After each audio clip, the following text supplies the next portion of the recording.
Oh, gadako. Gadako. Ha? Sige lang, okay lang sir ah. May problema na sir. Alternator mo. Oh, sir, alternator ni sir. Talo nga, talo.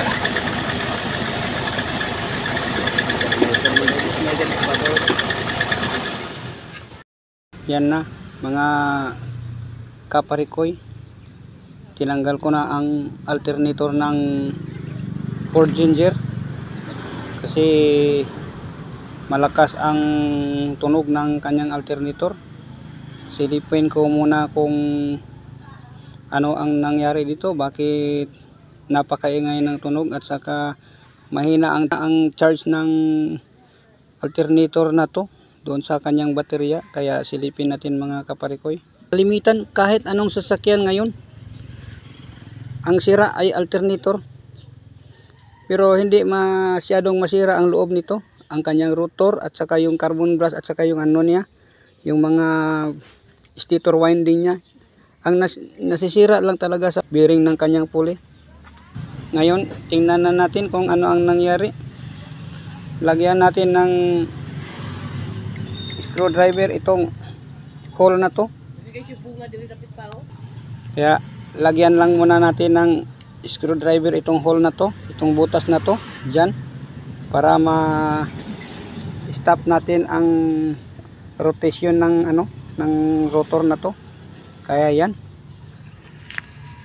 Ngayon na nating subukan nating paikutin itong pulley na to. Yan. Clockwise. Yan.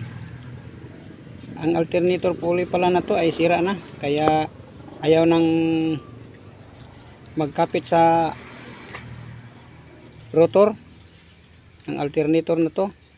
Kaya yan ay ang dapat sana kung kondisyon ito, pag inikot natin ito pakaliwa ay hindi siya mag-engage, pero pag inikot natin pa right, clockwise, talagang mag-function siya, mag-engage. Tulad din pala ito ng isang BMX na bicycle, na kapag inikot natin ng pakanan ay mag-engage siya, at pag inikot natin ang pedal ng pakaliwa ay hindi siya kakagat doon sa kanyang sprocket kung sa bicycle pa. Kaya yan na mga kaparikoy, ang nangyari dito ay wala tayong available na visa dito, kaya ito na. Yan mga kaparikoy, ang gagawin lang muna natin dito ay mag-improvise na naman tayo. Kaya samahan nyo ako mga kaparikoy.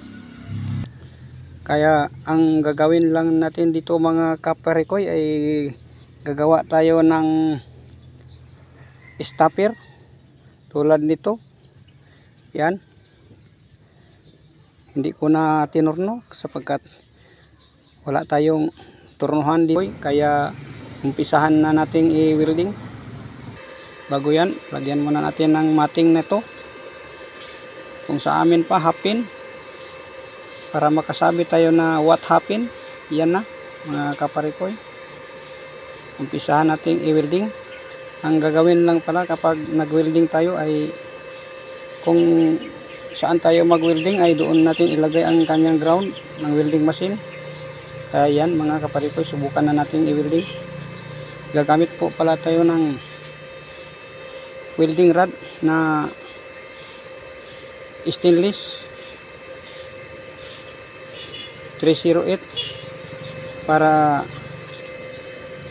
matibay ang kanyang pagkapit.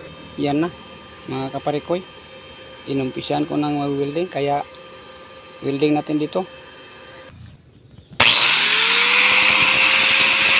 Ang may-ari po pala nito ay kayang bumili ng alternator na kahit ilang piraso. Pero sa mga katulad nito mga kaparikoy na holiday season, hindi tayo makakuha ng mga alternator na tulad nito. Ginawa lang muna natin ito sapagkat hindi tayo makaproduce ng pisa sapagkat holiday season ngayon at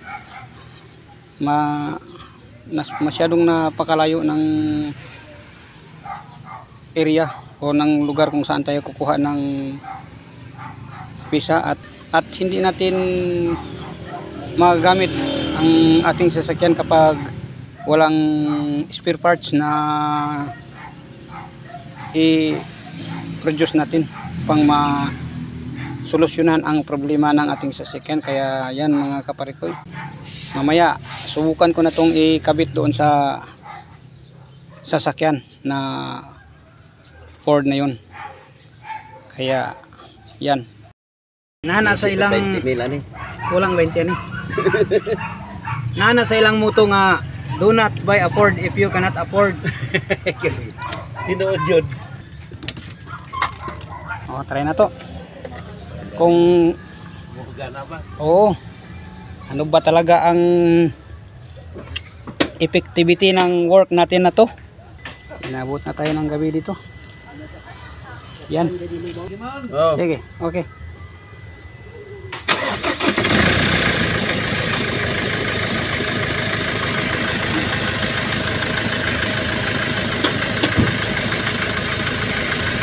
Okay na. Wala nang syagit-syagit.